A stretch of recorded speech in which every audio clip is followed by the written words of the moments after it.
Hello friends, WeCom e learning में आप सबका स्वागत है। दोस्तों, हम माइक्रोसॉफ्ट वर्ड में आज रेफरेंस मेनू को पढ़ेंगे। इसके पहले आपको होम मेनू, इंसर्ट मेनू और पेज लेआउट मेनू पढ़ा दिया गया है। अगर इसके वीडियो आपने नहीं देखे तो नीचे डिस्क्रिप्शन बॉक्स में दिए गए लिंक पर जाकर आप वीडियो को देख सकते हैं। अगर आप चैनल पर नए हैं तो चैनल को लाइक करिए, शेयर करिए और सब्सक्राइब करिए। साथ ही बेल आइकन को दबाना ना भूलें ताकि आने वाली वीडियो की नोटिफिकेशन आप तक पहुंचती रहे। तो चलिए दोस्तों, आज रेफरेंस मेनू को पढ़ते हैं। रेफरेंस मेनू में पहला ऑप्शन है हमारा table of content. Table of content को पढ़ने के लिए हम पहले पेज को कई हिस्सों में ले लेंगे, यानी 2-3 पेज हम ले लेंगे। पहला पेज हम ब्लैंक रखेंगे, यानी खाली रखेंगे, उस पर कुछ भी नहीं लिखेंगे। दूसरे पेज पे हम कोई मैटर लिखते हैं अपना, उसकी एक हेडिंग दे देते हैं। ऐसे ही अगले पेज पे कोई मैटर लिख के उसकी हेडिंग दे देते हैं और किसी और पेज पे मैटर लिख के उसकी हेडिंग दे देते हैं। अब हम आ जाते हैं पहले हेडिंग पे। पहले हेडिंग को सेलेक्ट करते हैं, एडेड टेक्स्ट पे जाके इसे लेवल 1 पे क्लिक कर देते हैं तो ये हमारी पहली हेडिंग हो जाती है। ऐसे दूसरे मैटर के टाइटल को सेलेक्ट करके इसको भी लेवल 1 पे क्लिक कर देते हैं, ये भी एक हेडिंग बन जाती है। और तीसरे पेज पे जाके मैटर को सेलेक्ट करते हैं उसके और एडेड टेक्स्ट पे जाके इसको भी लेवल 1 कर देते हैं, यानी तीनों पेज पे हमने एक एक हेडिंग बना ली। अब हम पहले पेज पे आ जाते हैं, जो पेज हमने ब्लैंक रखा उस पेज पर हम आ जाते हैं और टेबल ऑफ कंटेंट पे हम चले जाते हैं। यहाँ पे देखिए ऑटोमेटिक टेबल दिया है। ऑटोमेटिक टेबल हम ड्रॉ कर सकते हैं, इंसर्ट भी कर सकते हैं। ऑटोमेटिक करना है तो हम इस पर सीधे क्लिक कर देंगे, इंसर्ट करना है तो हम इंसर्ट ऑफ कंटेंट पे चले जाएंगे। यहाँ पे हमारा मैटर दिया हुआ है, यहाँ पे फॉर्मेट में आ जाएंगे। फॉर्मेट में हम इसको फैंसी कर लेते हैं और ओके करेंगे तो देखिए उस हमारे जितने भी हेडिंग थे उसका यहाँ पे इंडेक्स बन के आ गया। अब दोस्तों, जब हमें कोई टॉपिक पढ़नी रहेगी, जैसे हमें माइक्रोसॉफ्ट एक्सेल पढ़ना है तो माइक्रोसॉफ्ट एक्सेल पेज नंबर 3 पे दिया गया है, हमको पढ़ना है तो हम यहाँ से कंट्रोल के साथ क्लिक कर देंगे। देखिए यहाँ पे जाने पे दे रहा है क्लिक प्लस कंट्रोल बटन दबाएंगे, उसके साथ क्लिक कर देंगे, लेफ्ट क्लिक करेंगे, तुरंत हम उस टॉपिक पे पहुंच जाएंगे जिस टॉपिक को हमको पढ़ना है। तो हमारा यहाँ पे एक इंडेक्स बन के आ जाता है। इस तरीके से हमें जो भी टॉपिक पढ़नी रहेगी उस टॉपिक पे जाएंगे, control plus click the following link, यानी इस लिंक पर हम कंट्रोल बटन के साथ क्लिक करते हैं तो हम उस टॉपिक पे पहुंच जाते हैं। तो ये हमारा था टेबल ऑफ कंटेंट। अगर हम कोई नई चीज जोड़ते हैं तो यहाँ से उसे अपडेट कर देंगे, अपडेट टेबल कर देंगे तो वहां से वो अपडेट हो जाएगा। जैसे माइक्रोसॉफ्ट वर्ड में अगर हमने कोई भी चीज यहाँ पे बनाई, कोई हेडिंग हमने माइक्रोसॉफ्ट वर्ड में यहाँ पे नया हेडिंग दे दिया, जैसे हमने यहाँ पे पेंट नाम की एक नई हेडिंग बना दी, तो हमने इसको रेफरेंस मेनू पे जाके इसको भी हमने लेवल 1 कर दिया या लेवल 2 कर दिया। यहाँ से अब हमें अगर हमने कोई इसमें मैटर लिख दिया,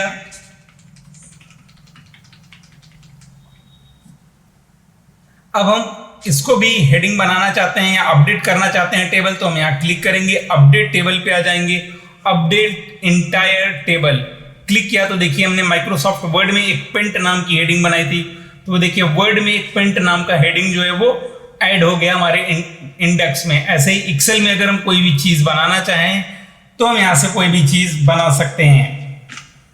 जैसे हमने ये हेडिंग देनी है तो हमने इसको सेलेक्ट किया, रेफरेंस में जाके हम इसे लेवल 2 कर देंगे। ये हमने माइक्रोसॉफ्ट एक्सेल में ऐड किया है, ये हेडिंग टैली नाम का।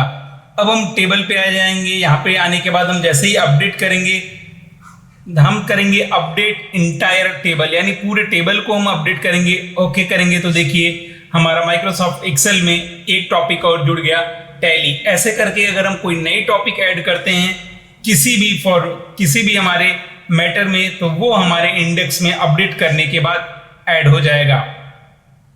अब आते हैं, अगला ऑप्शन है हमारा इंसर्ट फुटनोट, यानी फुटनोट के लिए। फुटनोट क्या होता है दोस्तों, जैसे कोई भी मैटर में कोई भी टॉपिक आ जाता है हमारा, यहाँ पे हमने ये मैटर लिखा है, इसमें कोई ऐसी चीज जिसका मतलब हमको बताना हो, जैसे हमने यहाँ लिख दिया SBI, अब हमें एसबीआई का मतलब लिखना है, तो हम इसको सेलेक्ट करेंगे और इंसर्ट फुट नोट पे क्लिक करेंगे। फुट नोट पे क्लिक करेंगे तो उसी पेज के सबसे नीचे वाले भाग पे आ जाएगा। अब हम यहाँ एसबीआई का मतलब लिख सकते हैं।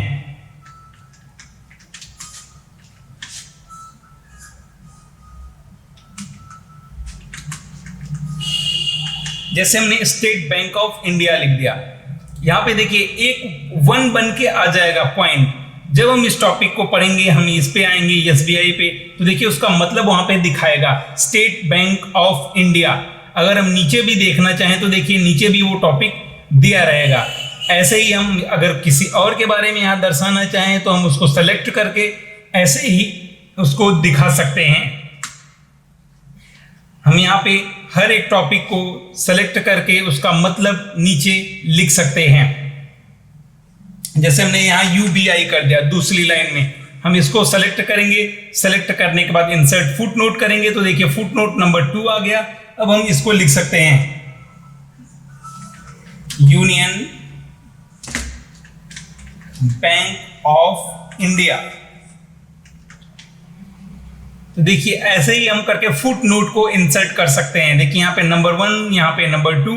जब हम जाएंगे तो वो दिखाएगा कि इसका मतलब क्या होता है। तो फुट नोट जो होता है हमारा, वो पेज के सबसे नीचे वाले भाग पे इंसर्ट होता है। अगला है insert end note. End note जो होता है दोस्तों, वो हमारा पूरे पेज के सबसे लास्ट वाले, यानी जो हमने लास्ट वाला पेज लिया है उसके नीचे वाले भाग पे इंसर्ट होता है। अगर हम किसी टॉपिक का मतलब इंड नोट में दर्शाना चाहें तो हम उसको इंड नोट में दिखा सकते हैं। जैसे यहाँ पे अगर हम कोई मैटर लिख देते हैं, जैसे हम यहाँ पे सीपीयू लिख देते हैं। अब सीपीयू को हमको दिखाना है तो हमने सीपीयू को सेलेक्ट किया, इंसर्ट इंड नोट पे क्लिक किया, तो इंड नोट यानी हमारे पेज के सबसे लास्ट वाले पेज के भाग पे आएगा। अब हम सीपीयू को यहाँ पे दिखा सकते हैं सेंट्रल प्रोसेसिंग यूनिट। तो हमने सीपीयू को यहाँ पे सेंट्रल प्रोसेसिंग यूनिट के नाम से दर्शा दिया। तो इंसर्ट फुट नोट का मतलब होता है वो पेज के नीचे वाले भाग पे आता है, जबकि इंड नोट का मतलब होता है वो अंतिम वाले पेज के सबसे नीचे वाले भाग पे आता है। तो ये देखिए एसबीआई और यूबीआई, ये हमने फुट नोट में डाला था तो वो पेज के उसी पेज के नीचे वाले भाग पे आया। और सीपीयू, जब हम सीपीयू पे आएंगे तो हमने इसको इंड नोट पे डाला था। इंड नोट में जब आएंगे, देखिए हमने जैसे सीपीयू पे हमारा कर्सर आएगा वो दिखाएगा कि इसका मतलब सेंट्रल प्रोसेसिंग यूनिट है, और ये हमारा नीचे दिया गया है, यानी इंड नोट में हमने इसको सेलेक्ट किया है।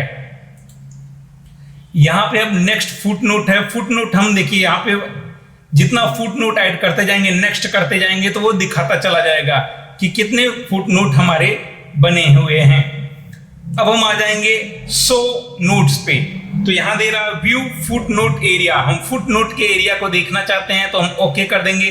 तो देखिए फुट नोट का एरिया यहाँ पे दिखाई दे रहा है। अगर हमें इंड नोट का दिखाना है तो इंड नोट एरिया पे क्लिक करके ओके करेंगे, तो वो देखिए इंड नोट का जो एरिया है उसको शो कराएगा। अगला ऑप्शन है हमारा citation and बिलियोग्राफी।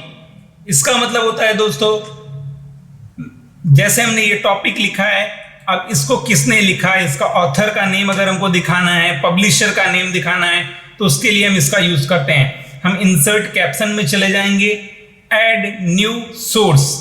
Add new source पे हम क्लिक कर देंगे तो ये बन के आ जाएगा हमारा डायलॉग बॉक्स। इसमें ऑथर का नेम दिया है, हम कोई भी नेम लिख सकते हैं। इसमें हमने ऑथर का नेम डाल दिया। टाइटल में हम कुछ भी लिख सकते हैं, जैसे हमने लिख दिया कंप्यूटर, हमने कंप्यूटर यहाँ पे लिख दिया। ईयर दिया है, हमने यहाँ पे ईयर लिख दिया। सिटी दिया है, हमने सिटी लिख दिया।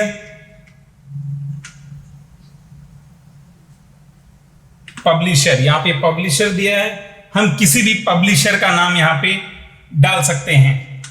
जैसे हमने यहाँ NS2 पब्लिशर डाल दिया है। कुछ भी ऐसे लिख के हम उसको डाल देते हैं और ओके कर देते हैं।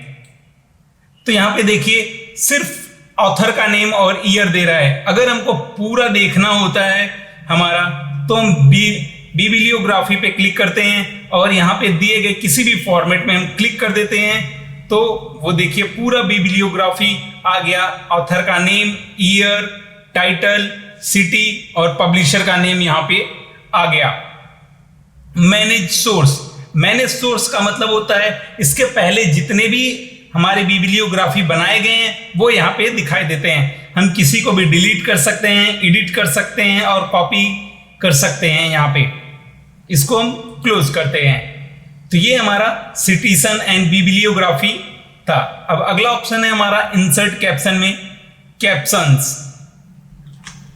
इसके लिए हम नया डेटा तैयार करते हैं। इसमें होता है हम पहले पेज को ब्लैंक रखते हैं, कंट्रोल इंटर करके हम दूसरे पेज पे आते हैं। इस पे हम कोई भी इमेज इंसर्ट करा लेते हैं। इंसर्ट ऑप्शन में आएंगे, पिक्चर पे आएंगे, हम कोई भी पिक्चर यहाँ पे इंसर्ट करा लेंगे। जैसे ये पिक्चर्स दिए गए, हमने इंसर्ट करा लिया, ये पहला पिक्चर आ गया। अब हम अगले पेज पे चले जाते हैं, यहाँ से एक पेज हम और ले लेते हैं कंट्रोल इंटर करके। अगले पेज पे भी हम एक और इमेज इंसर्ट करा लेते हैं, यहाँ से इंसर्ट। ऐसे हम 2-3 पेज पे एक एक इमेज इंसर्ट करा लेंगे। अगले पेज पे आएंगे, नया पेज लेके इस पे भी इंसर्ट करा लेंगे यहाँ से। अब हमने 3 पेज लिया और तीनों पेज पे एक एक इमेज इंसर्ट करा दिया और पहला पेज हमने ब्लैंक रखा।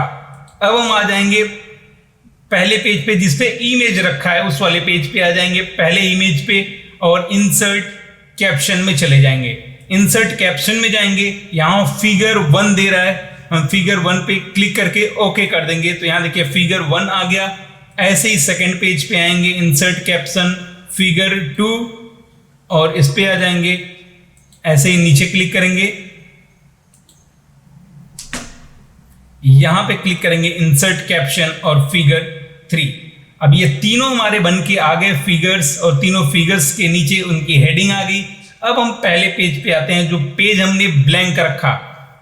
अब हम आ जाते हैं insert table of figure. Insert table of figure में आएंगे, यहाँ पे फॉर्मेट्स दिया गया है, आप कोई भी फॉर्मेट यहाँ से सेलेक्ट कर लेते हैं। हम सिंपल फॉर्मेट को सेलेक्ट करते हैं और ओके कर लेते हैं। अब देखिए तीनों फिगर्स के यहाँ पे नेम आ गए और यहाँ पे उनका पेज नंबर आ गया। अब हमें जो फिगर देखना है हम उस फिगर पे जाएंगे। फिगर नंबर 3 अगर देखना है तो फिगर नंबर 3 पे जाएंगे, कंट्रोल के साथ क्लिक कर देंगे तो फिगर नंबर 3 पे हम डायरेक्ट आ जाएंगे। हम उस फिगर को यहाँ से देख सकते हैं। जैसे अभी हमने टेबल ऑफ कंटेंट किया था वैसे ही हमारा ये भी ऑप्शन है। अब अगर हमको फिगर नंबर 2 पे जाना है तो फिगर नंबर 2 पे जाके क्लिक कर देंगे तो हम फिगर नंबर 2 पे आ जाएंगे। क्रॉस रेफरेंस, ये हमने आपको इसके पहले वाले मेनू में बता दिया है, आप उस पे जाके क्रॉस रेफरेंस को देख सकते हैं। अब अगला ऑप्शन है इंडेक्स, मार्क एंट्री। इसके लिए हम डेटा तैयार कर लेते हैं, यानी हम कोई भी नाम लिख सकते हैं या कोई भी चीज हम नाम लिख लेते हैं।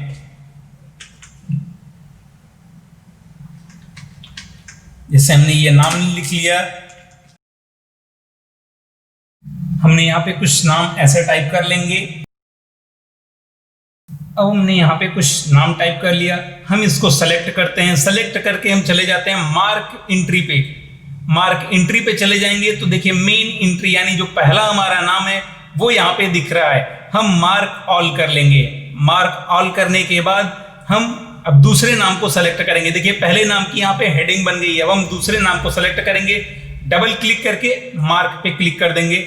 ऐसे ही फिर अगले नाम पे आ जाएंगे, सेलेक्ट करेंगे, 2 बार क्लिक करेंगे और मार्क, तीसरे को सेलेक्ट करेंगे 2 बार और मार्क, ऐसे ही अगले नाम को 2 बार सेलेक्ट करेंगे और मार्क पे क्लिक कर देंगे। यहाँ पे सेलेक्ट करते जाएंगे और मार्क पे क्लिक करते चले जाएंगे तो यहाँ पे एक एक चीज हमारी हेडिंग बनती चली जाएगी। करने के बाद हम इसको क्लोज करेंगे। क्लोज करने के बाद हम आ जाएंगे पहले वाले नाम पे, क्लिक करेंगे और इंसर्ट, यहाँ पे आ जाएंगे इंसर्ट इंडेक्स। जैसे ही इंडेक्स पे आएंगे यहाँ फॉर्मेट्स पूछेगा, हम यहाँ पे एक फैंसी फॉर्मेट्स रख लेते हैं और ओके कर देते हैं। तो देखिए अब उस नाम का हम होम पे आ जाएंगे। पहले होम पे आने के बाद ये जो इफेक्ट दिख रहा है इसको हम हटा लेंगे। यहाँ से होम मेनू पे आएंगे और यहाँ पे जाके क्लिक करके इसको हटा देंगे। अब हम रेफरेंस मेनू पे आ जाएंगे। तो देखिए हमने जो भी नाम यहाँ पे बनाया था उस नाम का देखिए यहाँ पे एक एक हेडिंग आ गया, और उस नाम के अंतर्गत जो भी थे, यानी जैसे डी नाम के अंतर्गत हमारे दो नाम थे, दिवाकर और दिव्या, तो वो दोनों नाम एक इंडेक्स में आ गया। यश नाम का एक इंडेक्स है, के नाम का है, और यम नाम में है, यन में है दो, और आर में है, और यस में है। तो ऐसे करके हमारे इंडेक्स बन जाएंगे। उसके अंतर्गत जो भी नाम आया रहेगा वो हमारा उस इंडेक्स में ऐड हो जाएगा। अगला ऑप्शन है हमारा मार्क सिटेशन। मार्क सिटेशन का मतलब होता है ऐसे ही हम नाम को ले लेंगे, इन नामों को कॉपी करते हैं और नए पेज पे चलते हैं। हम इनको इंसर्ट करा लिए यहां पे अपने नाम को, और हम इनको सेलेक्ट करते हैं। सेलेक्ट करने के बाद हम रेफरेंस ऑप्शन में मार्क सिटेशन ऑप्शन को पढ़ेंगे। मार्क सिटेशन हम करते हैं तो ऐसे ही यहां मार्क ऑल कर लिया हमने, और फिर जो हमने किया था वैसे ही हर नाम को सेलेक्ट करके यहां पे मार्क कर लेना है। एक एक नाम को सेलेक्ट करते जाएंगे और यहां पे मार्क करते चले जाएंगे। 2 बार क्लिक करेंगे नाम पे और मार्क पे क्लिक कर देंगे तो हमारा मार्क होता चला जाएगा। क्लोज करेंगे। अब हम फिर पहले नाम पे क्लिक कर देंगे और इंसर्ट टेबल पे क्लिक कर देंगे, और यहाँ पे फॉर्मेट्स पूछेगा, हम सिंपल फॉर्मेट्स लेके ओके करा देंगे। तो देखिए फिर होम मेनू पे आके हम पहले ये जो हमारा इफेक्ट दिया गया है इसको हम हटा लेते हैं। अब देखिए हमारे सारे नेम एक केस में आ गए, यानी हमारा सारा नाम असेंडिंग केस में आ गया, यानी आरोही क्रम में ABCD से लेके अभी तक मिक्स सब नाम हैं। और इसके बाद जब हमने इंडेक्स ड्रा कराया तो देखिए पहले D, फिर H, फिर K, यम, यन, फिर R, ऐसे करके हमारा नाम जो है वो एक केस में आ गया। तो ये था हमारा पूरा रेफरेंस मेनू, जिसमें हमने पढ़ा टेबल ऑफ कंटेंट यानी इंडेक्स बनाने के लिए, इंसर्ट फुटनोट। फुटनोट प्रत्येक पेज के नीचे आता है। इंड नोट जो है वो हमारा पूरे पेज के सबसे आखिरी वाले पेज पे आता है। और बिब्लियोग्राफी जो होता है ये हमारा ऑथर का नेम और ईयर और पब्लिशर ये शो कराने के लिए होता है। इंसर्ट कैप्शन में हमने इमेज को इंसर्ट कराया और इमेज की हेडिंग बनाई। मार्क एंट्री में हमने हर एक नाम को इंडेक्स में शो कराया, और मार्क सिटेशन में हमने सब नाम को एक केस में रख दिया, यानी जैसे हम रखते हैं असेंडिंग डिसेंडिंग ऑर्डर, तो हमने असेंडिंग ऑर्डर में सारे नाम को यहाँ से रख दिया। तो ये आपका पूरा रेफरेंस मेनू था। उम्मीद है कि आपको वीडियो पसंद आया होगा। अगर वीडियो पसंद आया तो लाइक ज़रूर करिएगा, और अगर आपको समझ में नहीं आया या कोई सुझाव है तो आप कमेंट बॉक्स में ज़रूर दें। धन्यवाद।